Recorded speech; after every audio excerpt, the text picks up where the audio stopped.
Bonsoir, chers parents, chers futurs élèves. Il nous fait plaisir là, de donner ce webinaire ce soir, webinaire important là, pour préparer la transition primaire-secondaire. Tout au long là, de la présentation, nous allons pouvoir répondre à vos questions dans la section questions-réponses. Vous pouvez obtenir là, des réponses individuelles ou des réponses d'ordre général selon la question posée. Le webinaire est enregistré, donc pour diffusion ultérieure. Je débute. Parfait. Transition primaire-secondaire. Quel est l'objectif de la rencontre? L'objectif de la rencontre, c'est de permettre aux enfants et parents de diminuer le stress relié à la transition primaire-secondaire, de démystifier qu'est-ce que le secondaire, de mieux comprendre le fonctionnement de l'école, de mieux situer l'accompagnement que vous, parents, pouvez offrir à votre enfant. Donc, je me présente, Kelly Delisle, directrice premier cycle. Mon rôle est un accompagnement autant académique que comportement pour les élèves de première et deuxième secondaire. Je serai accompagnée ce soir de Mme Bouchard, travailleuse sociale, qui a un rôle d'accompagnement psychosocial auprès de l'élève. La transition primaire-secondaire. C'est normal qu'à la venue de cette transition-là, vous viviez certaines émotions, la peur, la joie, la timidité. Peut-être est-ce que vous vous reconnaissez là, dans les photos que je vous présente ce soir. C'est normal, ça fait peur, l'inconnu, le changement. Donc, c'est pour ça qu'on prend le temps ce soir de vous expliquer qu'est-ce que c'est l'école secondaire, c'est quoi les différences entre le primaire et le secondaire. Donc, les étapes de transition. Les portes ouvertes. Quand vous avez fait les portes ouvertes pour visiter l'école, vous l'avez visité peut-être virtuellement cette année encore, en début d'année scolaire. C'est la première étape pour s'approprier sa nouvelle école secondaire. Ensuite, il y a eu les séances d'admission, puis vous avez été sélectionné à l'Académie Saint-Louis. Vous avez reçu là, votre acceptation. C'est la première étape de la transition. On a eu aussi dernièrement un iPad pour apprendre, donc un premier webinaire pour définir pourquoi on avait un iPad à l'école, qu'est-ce qu'on allait faire avec l'iPad en salle de classe. Nous avons comme soirée aussi pour préparer cette transition-là, la soirée ce soir où on parle un petit peu plus là, des sentiments, de la préparation au niveau de l'organisation, de vivre le secondaire. Et il reste ensuite 2 rencontres importantes, c'est-à-dire la rencontre d'information pour les parents le 26 août, donc à mettre à votre agenda. Et ensuite, la journée d'accueil première secondaire, ça c'est pour vous, chers adolescents, pour que vous puissiez là, vivre une journée d'accueil et vivre au rythme du secondaire. Du primaire au secondaire, quelles sont les principales différences entre les deux? Au primaire, vous aviez un enseignant. Au secondaire, vous allez en avoir 9 l'an prochain. Des spécialistes dans chacune des disciplines, que ce soit géographie, histoire, mathématiques. Ensuite, vous avez une classe fixe au primaire et maintenant, vous passez par des déplacements de classe en classe, d'un étage à l'autre. On descend en bas pour les sciences, pour les arts. On se promène dans l'école. Vous êtes dans un groupe classe, donc les élèves de votre classe au primaire, vous les connaissez. L'an prochain, c'est la même chose au secondaire. Vous allez être dans un groupe classe. On a 7 groupes classes dans le niveau en première secondaire. Selon les choix de programme, vous allez être regroupés avec certains élèves. Puis ça va changer dans votre cheminement entre première et cinquième secondaire, ce groupe classe-là, mais il va être fixe dans l'année scolaire de première secondaire. Vous êtes parmi les plus vieux au niveau du primaire, puis à votre arrivée au secondaire, vous allez être dans les plus jeunes de l'école. Les récréations, on arrive au secondaire, on n'a plus de récréation à proprement parler. On a des pauses entre les cours, on a un horaire fixe à respecter. Beaucoup d'encadrement au primaire à ce que j'aime appeler plus d'autonomie au secondaire. Donc, le développement de l'autonomie chez l'élève. Regardons maintenant de plus près, vous allez recevoir en début votre horaire. Au niveau du secondaire, nous sommes dans un horaire du jour 1 au jour 10, donc un cycle de 10 jours. qui correspond habituellement le jour 1 à un lundi, jour 5 à un vendredi. Mais parfois, là, dans l'horaire, vous allez regarder quand vous allez voir le calendrier scolaire qu'il y a certains jours-ci qu'un jour 5 peut, une fois dans l'année, par exemple, tomber un mercredi. Donc, l'horaire, vos cours, à quoi ressemble une journée type? Vos cours commencent à 8h25. Par exemple, on est jour 5, 8h25, vous vous dirigez au local 360 où vous avez un cours de géographie. Bien sûr, cours de géographie où vous allez même pouvoir toucher à de la réalité augmentée, de la réalité virtuelle. Vous allez voir que des cours intéressants vous attendent l'an prochain. Ensuite, petite pause de 10 minutes. Vous vous déplacez vers le local 330, cours de français. Donc, les cours de français vont aussi parfois papier, parfois avec l'iPad. Vous allez avoir des activités spéciales, peut-être même des sorties. Ensuite, on arrive à l'heure du midi, 11h05, la pause du midi. Vous allez dîner, première, deuxième et troisième secondaire, ensemble. Quatrième et secondaire et cinquième secondaire ont une heure de dîner qui est différente. Vous pouvez dîner, vous avez 90 minutes. Vous pouvez dîner au moment de votre choix. Vous avez différentes offres de sortie sur l'heure du midi, c'est-à-dire que vous pouvez sortir sur le terrain de l'école, bien entendu.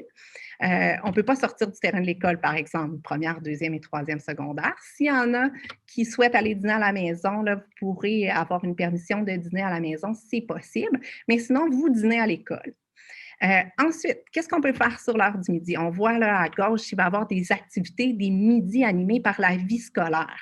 Donc, différentes propositions, des quiz, de l'improvisation, plein de choses que vous allez pouvoir vivre sur l'heure du midi. Vous pouvez aussi aller à un centre d'aide. La deuxième photo qu'on voit là, c'est le centre d'aide en mathématiques, des récupérations français, mathématiques, anglais. Vos enseignants vont être disponibles aussi pour vous rencontrer sur l'heure du midi. On voit là, la photo complètement à droite, c'est les midis arts où vous pouvez aller peinturer, dessiner dans le local d'art. Il est ouvert toute l'heure du midi. Et on voit aussi là, pratiquer des activités parascolaires telles que la robotique. Ensuite, midi 40, une autre cloche, on arrive au cours de soccer. Si vous avez choisi une étude sport, donc vous allez avoir 3 entraînements par semaine.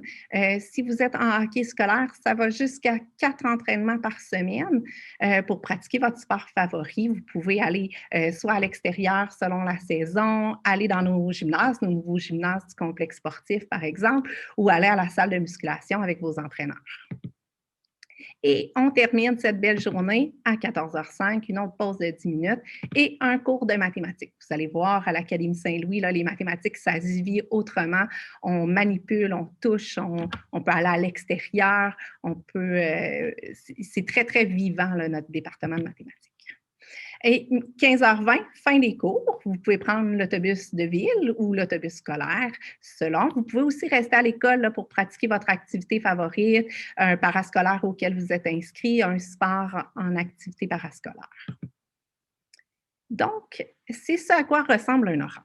La transition entre les cours, comment elle se fait, cette transition entre les cours? Vous allez entendre des cloches. Donc, il y a une cloche différente pour le premier cycle et une cloche différente au deuxième cycle. Les cloches te signalent cette transition. Au niveau du sac d'école, comment ça fonctionne? Peut-être différence entre le primaire. Vous allez avoir un casier l'an prochain, et effectivement.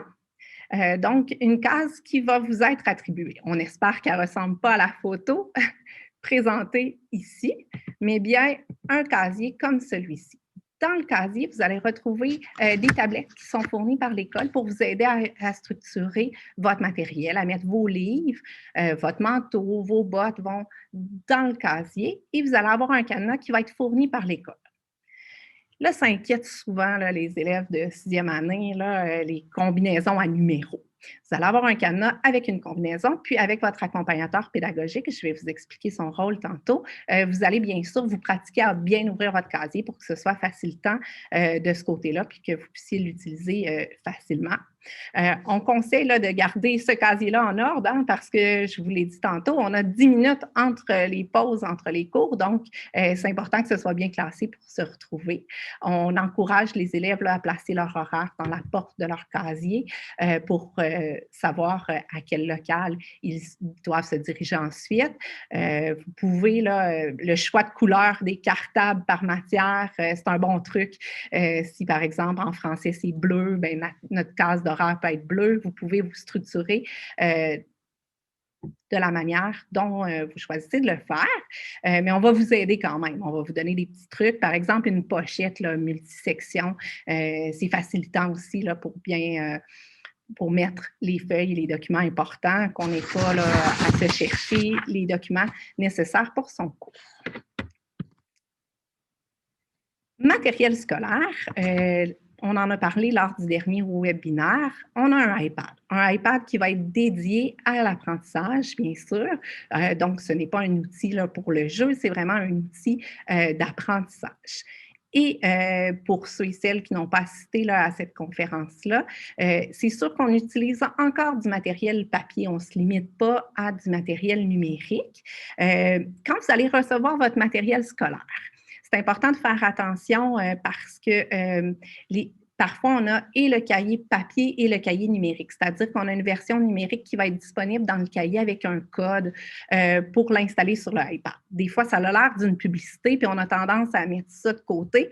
Fait que c'est important, quand tu reçois ton matériel scolaire, de bien vérifier là, tout ce qui est des petits pamphlets. Là, ça peut être la version numérique à installer sur ton iPad.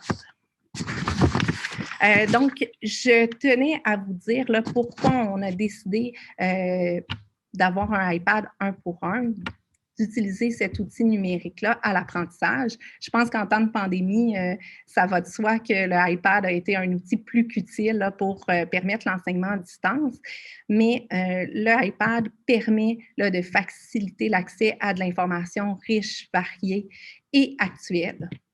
De favoriser une bonne collaboration, communication entre les élèves aussi, là, pour les travaux d'équipe, par exemple, en fin de journée, encourager l'organisation, stimuler la créativité, motiver l'engagement et permettre des possibilités pédagogiques infinies. Mais, comme tout outil, il nécessite aussi un bon encadrement. Donc, en début d'année, on va vous présenter cet encadrement-là, c'est-à-dire le code d'éthique TIC. Ce qui est important de savoir là, sur l'iPad, c'est-à-dire pour avoir un outil qui soit utile, vous devez vous assurer d'avoir un iPad qui est bien chargé le matin, de faire attention à la mémoire de stockage, de ne pas garder là, des vidéos ou des photos là, inutilement sur votre iPad qui peuvent prendre trop de mémoire, d'en faire une bonne utilisation. On va vous aider. Pour ceux et celles là, qui souhaitent avoir un petit peu plus d'informations sur l'iPad, sur notre site Internet, sur aslouis.qc.ca, il y a une section qu'on appelle l'espace parent, zone iPad, dans lequel vous allez retrouver là, le document pour l'achat du iPad, ainsi que les informations là, par rapport au démarrage du iPad au mois d'août pour vous assurer là, que le tout soit fait dans l'ordre. Au niveau de l'achat du iPad aussi, vous avez un lien là, qui vous amène sur Apple Store pour l'achat du iPad. Au même titre, j'en profite pour dire que comme on a un iPad qui est notre outil d'apprentissage, le cellulaire n'est pas permis à l'école. Au niveau de la citoyenneté numérique, je tenais à faire un bref rappel du dernier webinaire, c'est-à-dire qu'on axe beaucoup sur une utilisation responsable et citoyenne du iPad. Donc, nous allons aborder en salle de classe toutes sortes de trucs, astuces et réflexions sur une bonne utilisation du iPad. Donc, dès le début de l'année, dès la journée d'accueil, nous allons aider là, à bien démarrer l'iPad, à l'identifier à votre nom, avoir une photo, par exemple, d'écran là, pour identifier votre iPad à votre nom. On va vous parler de communication en ligne, des réseaux sociaux, de votre empreinte numérique. On va parler de cyberintimidation. Donc, on va aborder plein de concepts là, pour que vous puissiez là, progresser et comme citoyen numérique à travers vos 5 années au secondaire chez nous. Encadrement. Alors, comme je vous disais, on veut vous faire progresser comme humain. Donc, à l'arrivée au secondaire, il va aussi y avoir des règlements qu'on présente sous forme de code de vie, sous forme de responsabilité. Pour t'aider. Puis, on va t'offrir là, tout au long de ton parcours un bon encadrement pour te supporter, là, pas supporter, excusez-moi, pour t'aider dans ton cheminement scolaire. L'encadrement qui est offert. Donc, on a les services pédagogiques pour les 3 matières de base, français, mathématiques, anglais, donc le CAM, le CAF et le EB, que nous les appelons là, à l'Académie. Et il va aussi y avoir beaucoup de disponibilité des enseignants. Donc, à l'Académie, les enseignants sont dans des bureaux, sont 1 ou 2 enseignants par bureau. Puis vous allez voir, quand vous allez circuler, sur la porte de leur bureau, vous allez voir leur horaire. Puis ils ont des disponibilités pour vous rencontrer, pour que vous puissiez poser des questions. Donc, n'hésitez pas à aller les voir. Vous allez avoir un enseignant très spécial l'an prochain, c'est-à-dire un accompagnateur pédagogique. Lui ou elle, son rôle, c'est de t'aider dans cette transition-là, puis de te dire quelles sont les bonnes ressources. Tu ne sais pas où est le local de travaux d'équipe, tu peux lui demander, tu as besoin d'aide au niveau de tes devoirs, il y a certaines choses qui ne sont pas claires, des consignes. L'accompagnateur pédagogique, c'est la ressource pour l'élève. Et bien sûr, un encadrement, on croit beaucoup à la coéducation, donc à l'importance des parents, du rôle des parents pour encadrer les jeunes et les aider. Donc, nous, on va faire une part aussi à l'école. Je vais aussi vous parler, chers parents, de votre rôle pour l'aide au niveau des devoirs ou à la maison, là, autant l'encadrement avec le iPad. L'implication dans la vie scolaire. Quand on demande à nos finissants qu'ils se souviennent de leur passage au secondaire, c'est sûr que l'implication dans la vie scolaire, c'est important. C'est important pour l'estime de soi, c'est important pour la motivation. Ça peut changer un parcours scolaire. Donc, on vous encourage à vous impliquer dans la vie scolaire. Dès le début de l'année, au mois de septembre, en fait, là, il y a une porte ouverte où on vous présente l'ensemble des activités parascolaires. C'est possible de le choisir, même sur le site Internet, si tu veux voir s'il y a certaines activités parascolaires que tu aimes, de passion là, qui sont offertes. Tu peux aller voir sur notre site. Présentement, on a un potager urbain, de l'improvisation, du théâtre, le Fab Lab. Donc, ça va être présenté, ça va vous être présenté. Vous pouvez aussi choisir de ne pas vous impliquer dans un groupe, mais plutôt de participer aux activités midi, par exemple la fête de l'Halloween, Noël et les nombreuses activités qui sont organisées. Je vous présente ici en photo parce que c'est toujours plus intéressant de voir la vie scolaire en photo, le club de course, le lip-sync battle, on voit aussi les bingos. Donc, on a vraiment pour tous les goûts. Vous allez certainement trouver une manière de vous impliquer. La communication. La communication, c'est important au niveau du secondaire. C'est différent, par contre, de ce que vous avez vécu, par exemple, au primaire. Au niveau du secondaire, on fonctionne avec COBA, un portail qui vous permet là, de communiquer les parents avec l'école avec les parents et les élèves. Vous allez avoir un code portail que vous allez recevoir dans l'envoi fin août. C'est important, vous avez un code portail distinct de celui de votre enfant. Donc, ce n'est pas à vous, parents, de donner les communications à votre enfant. Il va recevoir les siennes, vous allez recevoir les vôtres. Des fois aussi, vous allez être en copie d'un courriel qu'un enseignant a envoyé à votre enfant. Je vous invite à l'encourager à y répondre. Donc, c'est important pour nous là, d'établir une bonne communication. On va même aider aussi au niveau de la netiquette vos enfants à bien écrire un courriel, à bien communiquer, comprendre le fonctionnement des courriels. Au niveau du portail, il y a un autre module super important là, qui est disponible, c'est le suivi de l'élève. Le suivi de l'élève nous permet là, différentes choses. Le suivi de l'élève nous permet là, de mettre en lumière les bons coups de votre enfant. C'est-à-dire que chez nous, on appelle ça les élèves étoiles. C'est quand votre enfant a un comportement là, exemplaire, soit au niveau de sa participation, son leadership, son implication, il va recevoir des points d'élève étoile. Dès le début d'année, vous allez avoir 50 points d'élève étoile, puis vous allez pouvoir en gagner quand un enseignant là, remarque chez vous là, certaines qualités.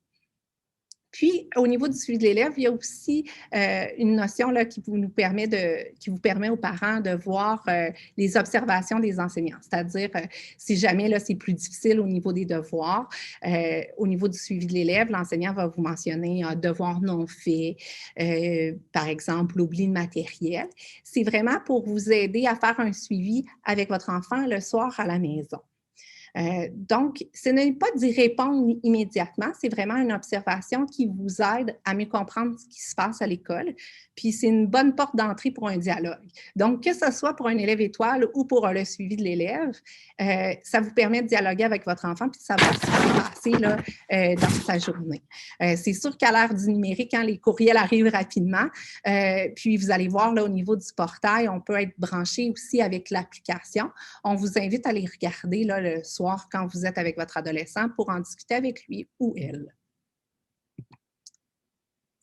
L'agenda et la planification, ça, c'est un défi de taille au secondaire, c'est-à-dire que souvent, au primaire, l'enseignant nous fait un plan de travail, parfois nous montre à nous servir d'un agenda, mais il nous guide dans quoi écrire, dans quelle section écrire de l'agenda. Au niveau du secondaire, on va encore vous aider là, à bien utiliser votre agenda, c'est-à-dire qu'on va vous expliquer à écrire les cours, les locaux, à noter vos devoirs. Donc, oui, on utilise le numérique, on utilise une plateforme comme Google Classroom pour chacun des cours, mais ça va être vraiment à l'élève à noter ses devoirs. C'est sa responsabilité. Les dates de remise, hein? Ce qui est difficile au secondaire, c'est de jongler entre des devoirs quotidiens, par exemple en mathématiques, et un devoir hebdomadaire en français, ou préparer une évaluation. La première semaine d'évaluation, les élèves là, peuvent être parfois plus nerveux, mais on va les accompagner, puis on va les aider surtout dans la gestion des priorités. C'est un travail aussi que vous pouvez faire, c'est un accompagnement que vous pouvez faire comme parent, c'est-à-dire l'aider à bien gérer ses priorités. Des fois, à l'adolescence, on a tendance à commencer ou à faire les devoirs qu'on aime. J'adore mes cours de maths, je fais mes devoirs de mathématiques, puis je garde l'anglais pour la fin. Donc, une bonne gestion des priorités, c'est un beau défi au secondaire, puis je suis certaine que vous allez réussir à le relever. Les devoirs et études. Peut-être que vous avez déjà demandé à vos parents, est-ce que je vais avoir beaucoup plus de devoirs quand je vais entrer au secondaire? En fait, on planifie entre 1 heure et 1h30 de devoirs par soir de semaine, puis un 30 minutes, puis un 1 heure, 1h30 la fin de semaine, selon votre répartition. C'est sûr que ça peut varier hein, selon votre rythme d'apprentissage. Il y a certains élèves qui sont plus rapides, il y en a d'autres qui ont besoin de plus de temps, mais on recommande de ne pas faire non plus le 1h30, par exemple, de manière consécutive, mais de le morceler en blocs de 30 minutes. C'est mieux pour la concentration. Quel est votre rôle comme parent là, dans les devoirs? Bien, c'est un rôle, ce n'est pas d'étudier avec votre enfant, mais plutôt de l'aider à prioriser, à se questionner. Le type de questions comme guide que vous pouvez poser à votre enfant, par quelle matière souhaites-tu commencer? Comment temps tu penses que ça va te prendre? Souvent, là, quand vous les voyez là, assis longuement au devoir, là, est-ce que tu as atteint tes objectifs? Tu as réussi à faire quoi? Est-ce que tu as un examen prochainement? Tu ne sembles pas avoir de devoir? Est-ce que tu penses que tu peux préparer un 30 minutes d'études? Donc, c'est des questions qui peuvent aider et accompagner votre enfant. Je pense que c'est important, le début, pour bien établir les bases, le début de première secondaire, de prendre le temps de regarder là, de manière plus régulière l'agenda avec votre enfant. Le iPad à la maison, un outil de travail de jour à l'école. Qu'est-ce qui arrive avec le iPad le soir? Oui, le iPad est utile pour les devoirs, mais des fois, il peut devenir une source de distraction. Donc, comme je le disais précédemment, le iPad, on a encore du papier et des crayons aussi, des exercices, des cahiers numériques, des cahiers papier. Donc, votre enfant peut très bien là, laisser son iPad pour les 30 premières minutes, faire ses devoirs papier, poursuivre le deuxième 30 minutes avec le iPad. Puis, une fois que les devoirs sont terminés, on peut mettre l'iPad de côté, hein, ça fait du bien, on encourage là, la socialisation, de se détacher aussi là, des appareils numériques. Puis, on vous encourage aussi à en discuter dès maintenant, hein, de quelle utilisation vous voulez faire du numérique à la maison.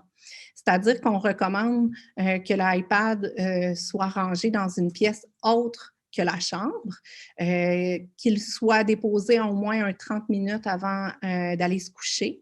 De faire attention là, à la lumière bleue aussi. Il y a des réglages, des paramètres qu'on peut modifier sur l'iPad là, le soir quand on travaille avec le iPad. Donc, discutez avec votre enfant de ce que vous souhaitez faire comme utilisation. Puis, s'il a le droit dans ses temps libres de jouer ou pas avec l'iPad, vous pourrez là, le déterminer avec lui ou elle. Puis, en début d'année scolaire, nous allons vous remettre un contrat que vous pouvez faire signer, vous et votre enfant, une entente familiale pour vous aider à déterminer les limites d'une bonne utilisation numérique. La rentrée scolaire, vous avez déjà reçu le courriel pour le garde-robe scolaire. Donc là, il y a différentes questions, des fois, là, qui viennent pour l'uniforme. Vous allez voir aussi là, dans la section espace parents du site Internet, vous allez retrouver aussi notre code vestimentaire, puis le lien là, vers Racine Carrée pour les commandes de vêtements. Donc, c'est important, hein, la jupe mi-cuisse. C'est un garde-robe scolaire, donc vous allez pouvoir agencer là, différents gilets avec le bas, le polo, le gilet en collant V. Les garçons, pas trop courts, les pantalons, on se garde une bonne longueur pour le pantalon, on ne peut pas rouler le pantalon. Un T-shirt blanc en dessous là, du polo est permis, il ne doit pas dépasser le dit polo. Pour les souliers, c'est une question que j'ai souvent là, en début d'année, là, les souliers totalement noirs, il peut être en cuir, suède ou toile, mais même la semelle doit être noire. Voilà pour la garde-robe scolaire. Lettre d'information pour les parents. Donc, vous avez accès dès maintenant au calendrier scolaire qui est présent sur notre site Internet. Vous pouvez le télécharger. En mars, vous avez reçu un courriel pour les informations en lien avec l'uniforme scolaire et le transport. Fin mai, vous allez recevoir un deuxième courriel avec la liste de matériel scolaire et les informations du iPad. Vous en avez déjà reçu, là, bien, il y a une partie qui est déjà accessible via le site Internet. Début août, pas par courriel cette fois-ci, mais par courrier, vous allez recevoir votre code d'accès pour le portail. Donc, un code d'accès distinct, comme je disais, un pour vous, un pour chaque parent. Donc, si par exemple vous êtes divorcé, vous avez vraiment 2 codes portail et un code portail pour l'élève. Vous allez avoir les derniers préparatifs pour le iPad et donc l'élève va recevoir son adresse aslui.com. Vous allez avoir aussi les dernières consignes pour la journée d'accueil. Je tiens aussi à vous souligner que c'est important de ne pas oublier d'envoyer le bulletin de 6e année. Donc, à la fin des 6e année, vous devez là, nous envoyer à l'adresse anne-winterson@aslui.qc.ca le bulletin de 6e année. Si votre enfant a un plan d'intervention, n'oubliez pas de nous envoyer la dernière copie du plan d'intervention. Et je vous rappelle que la mission de votre enfant est conditionnelle à la réussite de 6e année régulière, soit sans modification des exigences au programme. Donc, vous pouvez communiquer là, avec nous au secrétariat si vous avez des questions en lien soit avec l'uniforme, le transport ou avec le iPad. Donc, le secrétariat vous dirigera vers la bonne ressource. Ça termine ma section, mais Madame Bouchard est impatiente là, de parler de l'accompagnement psychosocial. Donc, je lui cède la parole.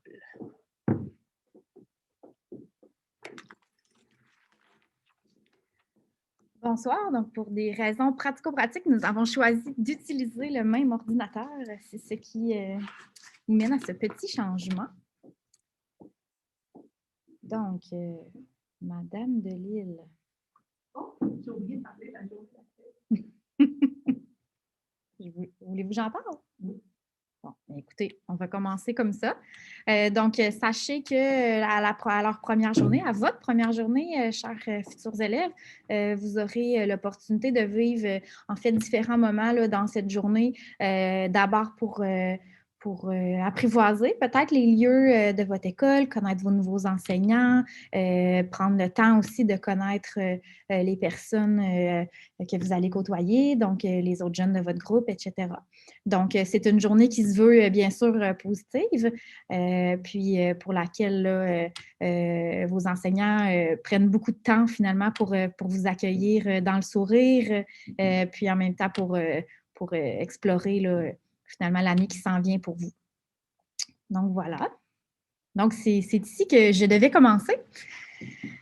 Donc, on va changer un petit peu de ton, c'est-à-dire de thème surtout. Donc, je suis là, bien sûr, pour vous parler autant aux jeunes qu'aux élèves. Donc, Mme Delisle mentionnait tout à l'heure que c'était intéressant, en fait, peut-être être présent avec votre enfant.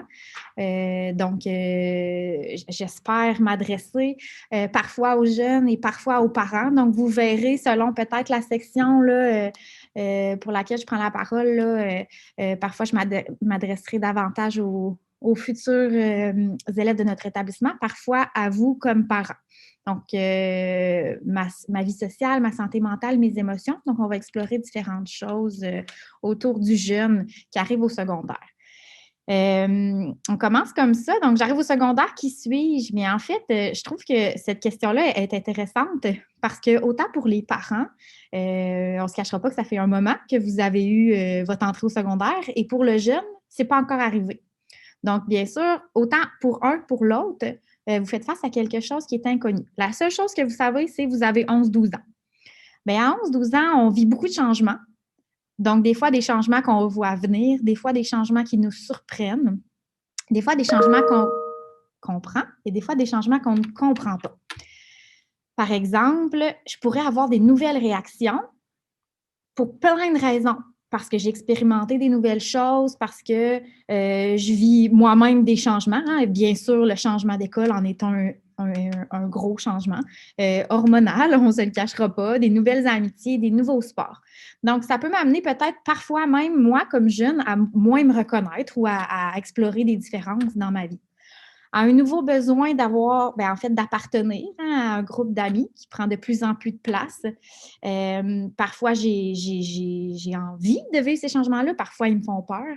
Mais tout ça, c'est normal, en fait, parce que je suis en transition et pas juste mon école qui change, mais je change et tout autour de moi change. Et c'est correct et c'est normal. Il faut simplement se donner le temps. Donc, j'arrive au secondaire. Comme jeune, c'est quoi mon rôle? Parce que oui, on n'a pas juste des besoins, on en a, sont super importants, mais on a aussi des rôles. Donc, mon rôle comme jeune, il n'est pas compliqué, il n'est pas facile pour autant, mais en fait, c'est d'apprendre. Mais ce n'est pas juste apprendre, c'est aussi me tromper. Parce que c'est mon rôle comme jeune de me donner du temps pour explorer. Tantôt, entre autres, par exemple, on parlait de la journée d'accueil. C'est une occasion pour explorer cette nouvelle vie, cette nouvelle étape. Donc, au fur et à mesure, de vos nouvelles expériences, vous allez vous tromper parfois. L'échec, ça fait partie de la vie. Il faut apprendre, en fait, à rebondir sur ces échecs-là, à les explorer. Donc, de quoi j'ai besoin? Bien sûr, d'explorer. Ça fait déjà quelques fois, je le dis. D'être rassurée, encadrée, parce que oui, comme jeune, j'ai encore ce besoin, bien sûr, d'avoir un espace et des moments pour moi, ce qui prend de plus en plus de place pour un jeune qui arrive au secondaire. Apprendre à apprendre et avoir des responsabilités. Ce que je veux dire par là, c'est que d'apprendre, excusez-moi, à prendre et avoir des responsabilités. Donc, plus je vieillis, bien sûr, déjà en 6e année, probablement que vos parents vous donnent de plus en plus de responsabilités dans la maison. C'est un peu la même chose au niveau de l'école, ce dont Mme Delisle parlait justement tout à l'heure, c'est-à-dire prendre la responsabilité de son agenda, de sa structure, son organisation, mais il y a aussi les responsabilités qui sont davantage sociales, comme lorsqu'on faisait référence à la citoyenneté numérique, par exemple. Mais j'ai surtout besoin, et je l'ai nommé ici en dernier, d'être respectée dans parfois ces paradoxes-là. Donc, le paradoxe entre j'ai besoin d'être rassurée et encadrée, mais j'ai besoin d'espace. Alors, parfois, autant pour le jeune que pour le parent, on ne sait pas trop, on est rendu où, hein, il y a besoin d'espace, là, ou il y a besoin de temps, ou il y a besoin que je sois là. Donc, c'est pour ça que la communication, c'est super important, mais c'est aussi super important de se poser la question comme jeune avant, de quoi j'ai besoin, moi, en ce moment. Donc, de prendre des petits temps d'arrêt, de se questionner. Dans mon école, qu'est-ce que je fais? Mais d'abord, bien sûr, je peux apprendre. Donc, j'apprends des connaissances.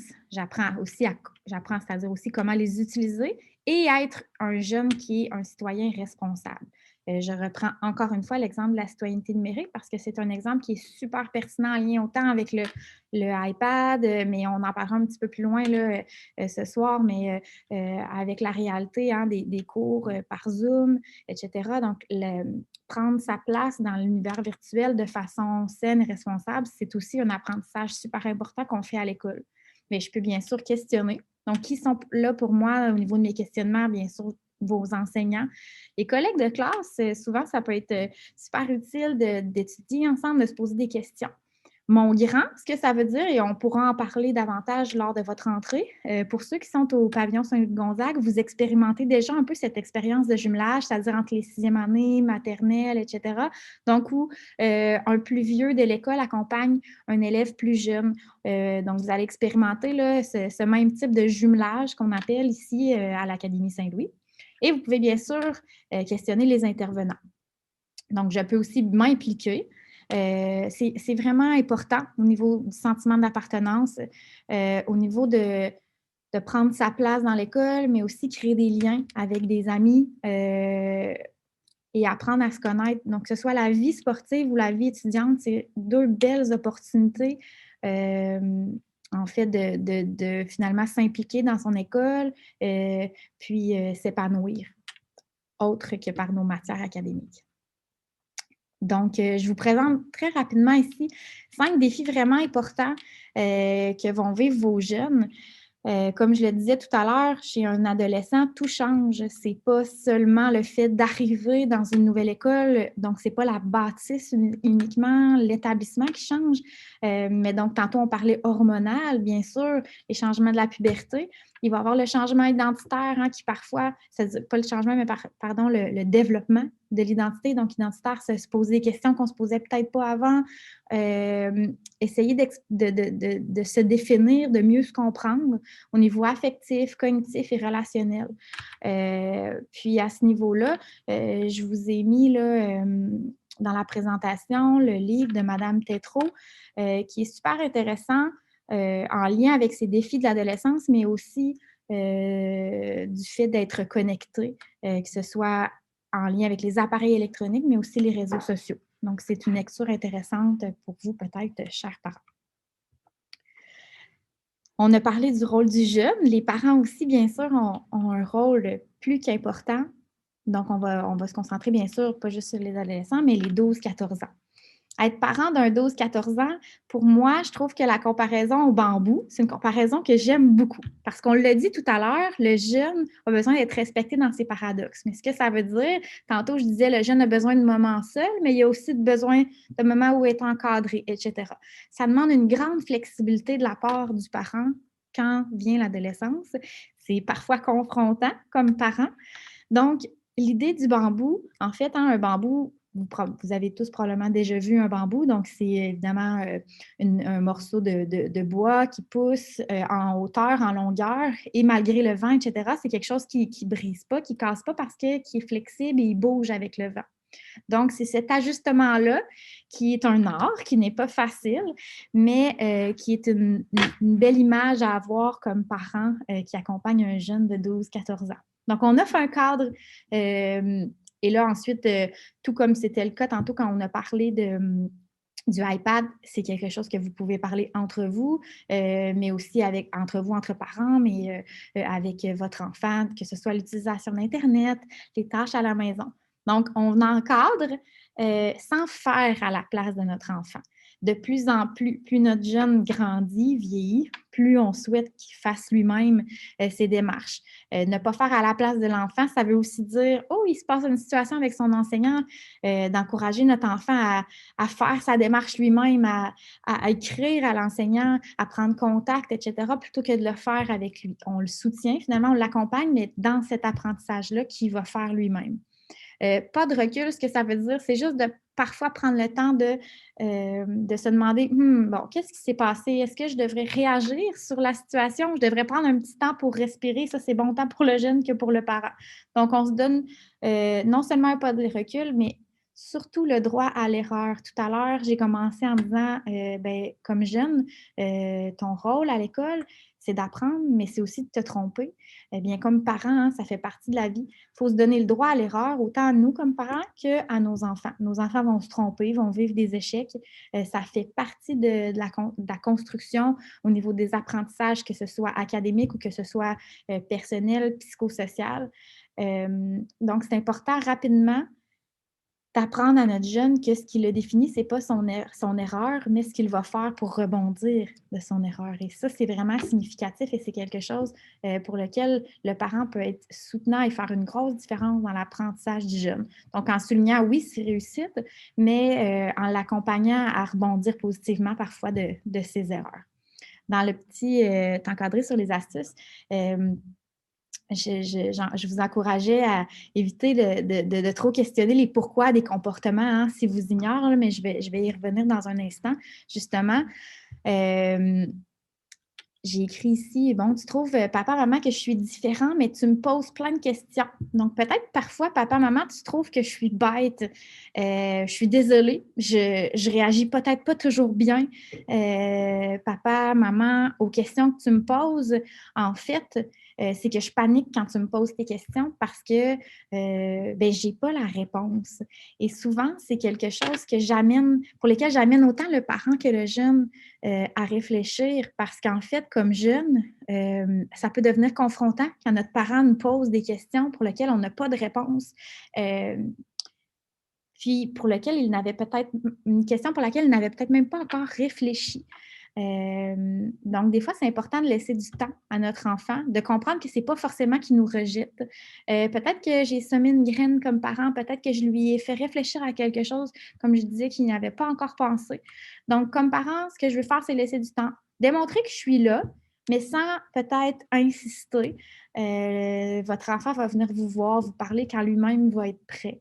C'est toute une expérience de grandir dans l'adolescence parce que les changements sont biologiques. Ceux-là, ils ne peuvent pas les contrôler, mais il y a les changements de situations qui vont vivre autour d'eux, de tellement de nouvelles expériences.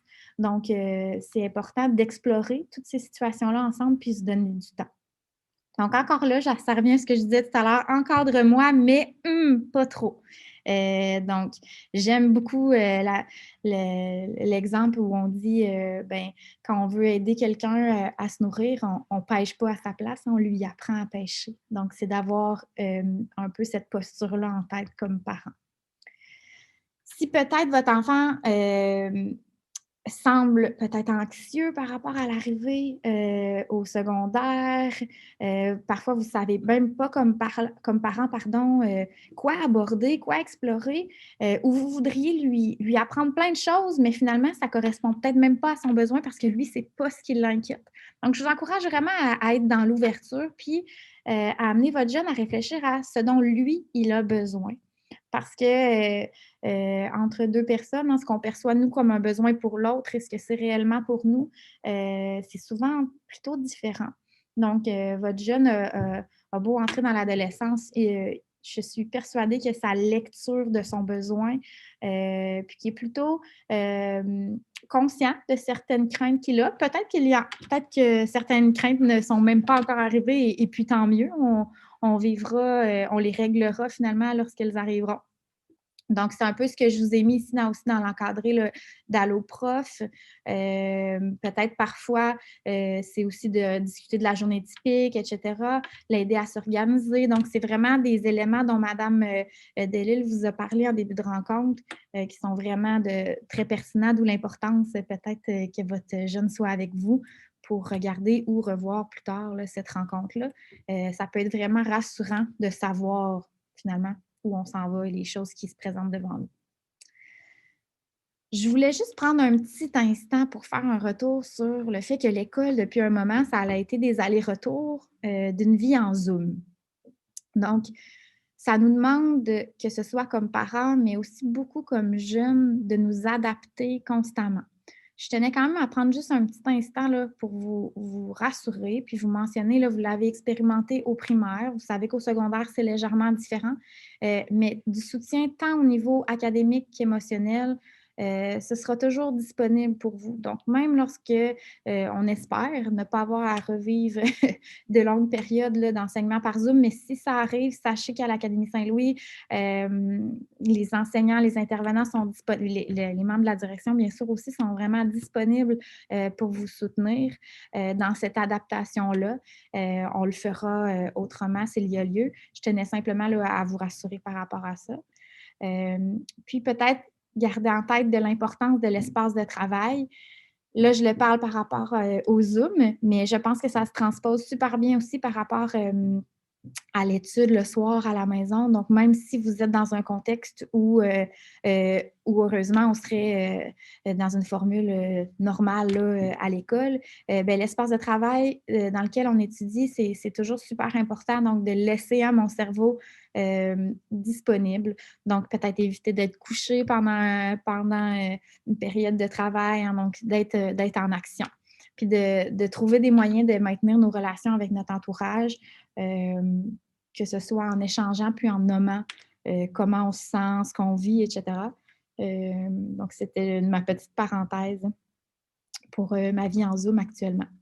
Donc, les parents et les jeunes, vous avez votre rôle, mais je vous annonce que nous aussi, comme école, on a différents rôles. Donc, évidemment, de t'accompagner comme jeune, de te soutenir, mais aussi de t'offrir des opportunités. Puis des opportunités de développer des habiletés, mais pas juste académiques. C'est pour ça que j'ai écrit ici savoir, savoir-être, savoir-faire. Donc, venir à l'école, puis je trouve ça intéressant, Mme Delisle en a parlé aussi. Venir à l'école, c'est apprendre plein de choses, mais pas juste apprendre sur le plan académique. Apprendre comme jeune. Quand on parlait tantôt d'activités parascolaires, c'est plein de belles opportunités aussi pour expérimenter des nouvelles activités, des nouvelles connaissances, etc. Donc, le rôle de ton école et de tes enseignants, c'est de t'aider à réussir. Souvent, les jeunes vont avoir peur puis vont me dire « Ah, j'ose pas dire ça à mon prof. Ah, mais mon prof ne voudra pas faire ça. Ah, j'ose pas trop demander de l'aide. » Je tiens vraiment à chaque fois à vous rappeler que le rôle de l'enseignant, c'est de vous aider à réussir et jamais l'inverse. Donc, on va toujours essayer de trouver des stratégies pour vous permettre, en fait, comme jeune, d'être dans une posture d'apprenant, donc d'être toujours au meilleur de vos capacités. Donc, c'est le rôle de votre école. Donc, qui est là pour toi dans ton école? Bien sûr, tes enseignants et tes entraîneurs, hein, c'est ceux qui ont la chance de vous voir le plus souvent. Donc, que ce soit, bien sûr, en classe. Les enseignants ici à l'école ont beaucoup de disponibilité. On a la chance d'avoir non seulement des enseignants vraiment dynamiques, mais aussi qui ont des espaces de bureau, là, plutôt que dans certaines écoles, là, les enseignants sont je vais dire une vingtaine, là, au même endroit, là, une salle des professeurs. Là. Ici, les enseignants ont vraiment des bureaux là, où ils sont 2, 3 par bureau. Donc, c'est vraiment facile d'avoir accès à eux, surtout qu'ils ont beaucoup de périodes de disponibilité. La vie étudiante, bien sûr, les oreilles attentives, on pourra en reparler là, à la rentrée, mais c'est un regroupement finalement d'enseignants qui s'impliquent, qui sont pour qui il y a une affiche là, devant leur bureau, puis qui demandent vraiment leur disponibilité pour t'écouter quand tu vis des moments plus difficiles, puis aussi dans tes pratiques sportives. La direction, avec des rôles parfois différents, mais tout aussi importants. Ils sont là pour te soutenir et t'écouter. Hein. La direction n'est vraiment pas là uniquement pour finalement des sanctions ou quand il se passe des trucs plates. C'est aussi pour des projets. Tu peux solliciter la direction quand tu as des questionnements. Ça va leur faire vraiment plaisir de t'accompagner. Donc, à leur bureau ou de simplement là, te présenter au secrétariat si c'est un besoin pour toi. La travailleuse sociale, bien, c'est moi. Et puis maintenant, on a nouvellement aussi une éducatrice spécialisée au premier cycle qui s'appelle Madame Bourgoin. Donc, que ce soit par des rencontres individuelles, les élèves sont toujours les bienvenus à prendre rendez-vous avec moi par courriel ou venir directement à mon bureau. Funambule, qui est un groupe de gestion du stress. Le jumelage, on en a parlé tout à l'heure. Puis au niveau des conférences, en fait, dès le début de ton secondaire jusqu'à la fin de ton secondaire, peut-être 2 à 3 fois par année, tu vas avoir différentes conférences que je vais soit moi-même te présenter ou avec des différents partenaires. Donc, c'est aussi des moments où nous serons là pour toi, bien sûr. La relation parent-école, c'est une relation extrêmement importante et je trouve qu'on n'en parle pas assez. Il y a quand même une différence entre la période du primaire, notamment, entre autres, pour nos parents qui entre autres, fréquentaient le pavillon Saint-Gonzague. Leurs enfants fréquentent, c'est-à-dire le pavillon Saint-Gonzague, où vous recevez continuellement de l'information avec le CISA, par exemple, ou différentes plateformes dans les écoles. Ici, c'est sûr, quand on arrive au secondaire, on donne relativement beaucoup d'informations aussi avec le suivi de l'élève, mais ça reste différent. Hein? Tantôt, on parlait de laisser de l'autonomie, etc. Donc, l'école et les parents, c'est finalement un peu comme maman et papa. Donc, le lien de confiance entre les parents et l'école est super important. Donc, quand vous vous questionnez comme parent, vous n'êtes pas certain d'une intervention, vous n'êtes pas certain de la lecture de votre enfant sur une situation, n'hésitez pas à communiquer avec que ce soit l'enseignant, la direction, moi, quand ça me concerne personnellement. Ça va nous faire plaisir d'essayer d'explorer qu'est-ce qui s'est passé, qu'est-ce qui a été compris, vraiment pour accompagner votre enfant finalement vers sa réussite, puis comme on le disait tout à l'heure, la réussite humaine, psychosociale, mais aussi, bien sûr, académique. Donc, être cohérent entre nos deux milieux, c'est ce qu'on essaye, c'est quelque chose pour lequel on travaille fort aussi comme école. Puis ça l'enseigne quelque chose de super positif aussi à votre enfant, que quand je vis un conflit ou une situation peut-être qui a moins bien fonctionné avec un enseignant, mais de quelle façon je résous un conflit, comment j'entre en contact, etc. Donc, il y a beaucoup à apprendre de ce type de situation-là lorsque l'école et les parents collaborent, parce que de toute façon, on a bien sûr des intérêts communs, c'est-à-dire la réussite de votre enfant. Pour terminer, je voulais juste aussi mentionner que comme toute nouvelle chose, l'arrivée au secondaire, c'est quelque chose de nouveau. Donc, comme tout ce qu'on vit de nouveau, ça peut faire peur. Ça fait peur parce qu'en fait, c'est de l'inconnu. Quand on ne connaît pas quelque chose, on peut tomber, entre autres, dans des scénarios catastrophiques ou se faire avoir en tête là, des images, des scénarios de « Ah, mais si la première journée de tantôt, entre autres, Mme Delisle parlait du fameux cadenas qui angoisse parfois tellement serais-je capable d'ouvrir mon cadenas, arriver en temps à l'école, etc. » Donc, j'ai le goût de vous dire aux jeunes, une chose à la fois, une journée à la fois. Tu vas apprendre, tu vas découvrir, plus ça va aller, plus tu vas être à l'aise. C'est normal d'avoir peur, mais peut-être des fois, quand je mentionne tester le réalisme de tes pensées, c'est de voir, bon, est-ce que cette crainte-là que j'ai, elle est réaliste? Si je questionne, moi, j'ai combien de temps finalement de mes cours? OK, est-ce que l'autre cours, est-ce que j'ai le temps de me déplacer? Ah, ben oui, j'ai vraiment le temps, ça te prend 30 secondes, par exemple. Bon, ben, ça me permet de dédramatiser, puis d'avoir peut-être moins peur. Je questionne, comme je mentionnais, puis ben, je me projette positivement. Donc, si j'ai à penser à plus tard, ben, j'essaie d'y penser positivement, de se projeter dans un futur à l'école, finalement, où on se voit comme positif, joyeux, etc. Donc voilà, vous allez pouvoir consulter là, différentes références comme parents. Je vais passer bien sûr vite. Puis juste terminer en vous mentionnant que Tel Jeune, probablement une ressource que vous connaissez très bien, autant pour les jeunes, c'est-à-dire pour vous-même, autant les parents pour vos enfants, mais sachez que Tel Jeune, c'est aussi une ressource pour les parents, c'est-à-dire de par la ligne parent, qui d'ailleurs, Ligne Parent a créé Tel Jeune. Donc, sachez qu'il existe ces ressources-là aussi pour vous qui sont tout aussi extraordinaire que ce que Téléjeune fait pour vos enfants. Donc voilà, je redonne la parole à Mme Delisle.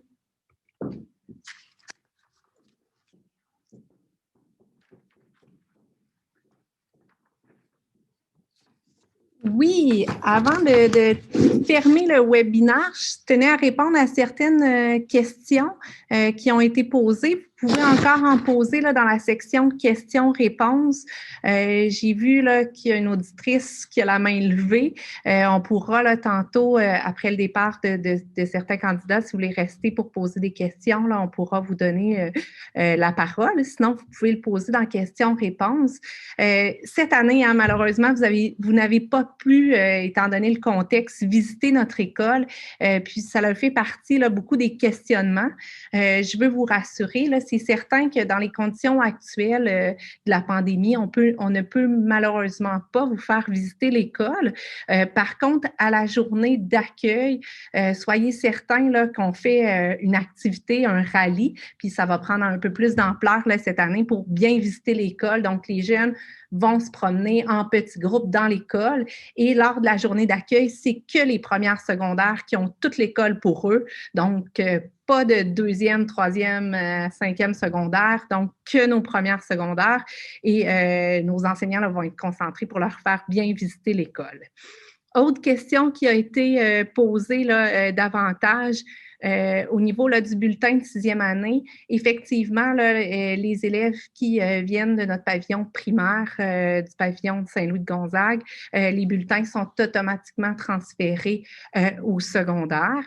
Nos élèves qui viennent d'ailleurs que de notre école, ne soyez pas nerveux, là, vous serez nombreux quand même, c'est-à-dire que nous avons là, environ 50% de nos élèves qui proviennent du pavillon primaire, mais d'autres élèves qui viennent de plein d'autres écoles. Donc, vous allez pouvoir rencontrer là, des jeunes qui viennent de d'autres écoles. Et vous aussi, là, chers élèves du pavillon primaire, vous pourrez là, rencontrer de nouveaux amis. Donc, Madame Bouchard, je ne sais pas si vous voulez qu'on prenne quelques questions au niveau... on va regarder là, les questions. Je vous souhaite une bonne fin de soirée. J'ai très hâte de vous revoir là, à la rencontre d'information du mois d'août prochain. Donc, si c'est possible en personne, ce serait bien. Nous verrons rendu à cette étape. Donc, on prendra le temps, là, moi et Mme Bouchard, de répondre aux questions dans la partie questions-réponses. Je vais arrêter la projection, Mme Bouchard.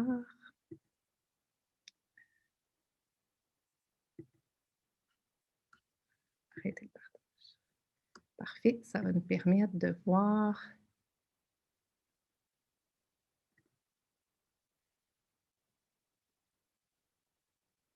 Au niveau, là, on avait une question là, par rapport à Racine Carré, là, les uniformes d'éducation physique. Effectivement, ils peuvent porter là, les couleurs, par exemple, de leur équipe, c'est-à-dire ils peuvent porter les vêtements de l'Arsenal. Sinon, s'ils sont inscrits là, au programme Explore, ils peuvent là, à ce moment-là prendre l'ensemble d'éducation physique. Là, et oui, sur la liste de matériel scolaire, vous pourrez voir là, pour le SARO à ce moment-là, elle devrait sortir là, sous peu sur notre site Internet, la liste de matériel scolaire.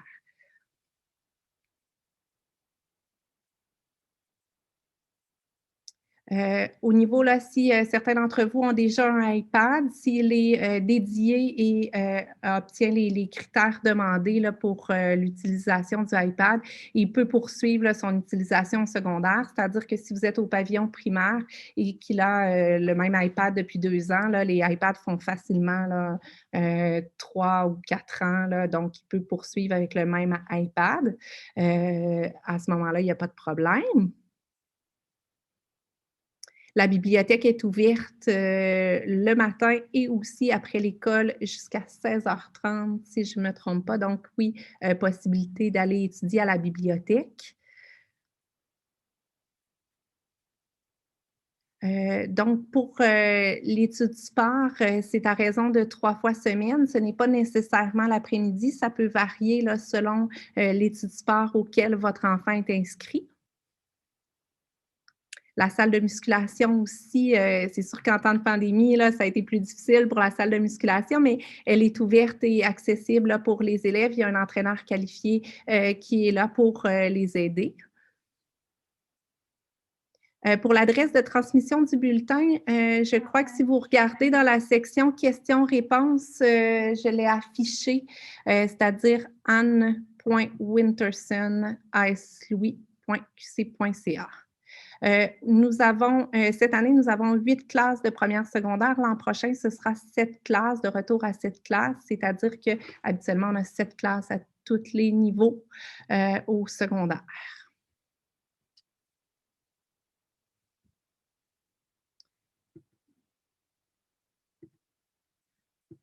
Donc, je crois que je fais le tour de la section questions-réponses. Oui, pour l'entrée, ils doivent porter leur uniforme scolaire à la journée d'accueil. Par contre, ils doivent porter leurs espadrilles parce qu'on va les faire bouger là, pour mieux se connaître. Oui, c'est ça, c'est 3, dans le fond, pour chacun de nos études sport, c'est 3 entraînements par semaine, mais ce n'est pas nécessairement que l'après-midi. Nous avons environ 36 élèves par classe. Ça peut varier, ça peut être moins, ça peut être, c'est rare, ça dépasse rarement 37 élèves. Au niveau du matériel scolaire, je ne suis pas certaine pour le SARO, là, donc on pourra voir, là, vous devriez avoir le courriel là, pour le matériel scolaire. Les activités parascolaires, les portes ouvertes sont fin septembre, autour du 20 septembre, et les inscriptions là, suivront. Là, les dates d'inscription peuvent varier là, selon le parascolaire auquel on est inscrit. Parfait.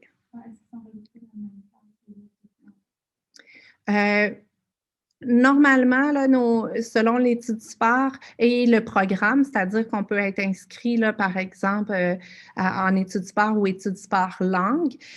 Donc, ce ne sont pas nécessairement là, tous les élèves dans le même étude sport qui sont dans un groupe classe.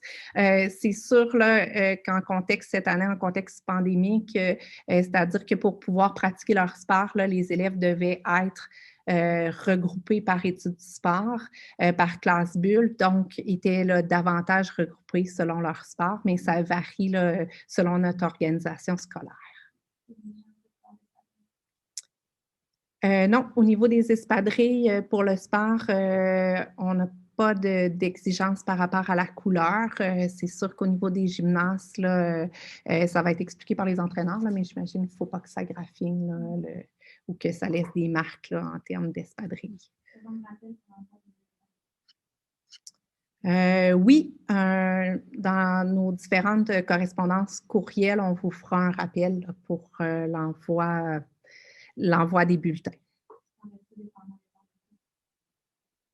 Oui, l'étude sport est intégrée à la grille horaire, c'est-à-dire que c'est des périodes de 75 minutes. Pour certains études sport, là, ça peut débuter un petit peu plus tôt, là, c'est-à-dire quand ils sont collés sur l'heure du midi ou s'ils ont des déplacements à faire parce qu'ils vont s'entraîner à l'extérieur, mais c'est vraiment intégré à la grille horaire, là.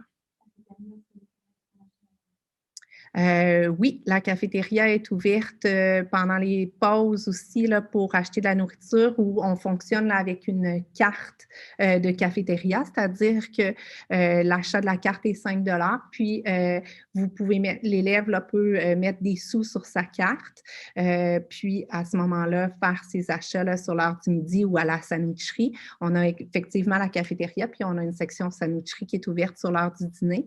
Sinon, la cafétéria pour les collations peuvent aussi être achetées là, pendant les pauses ou en fin de journée.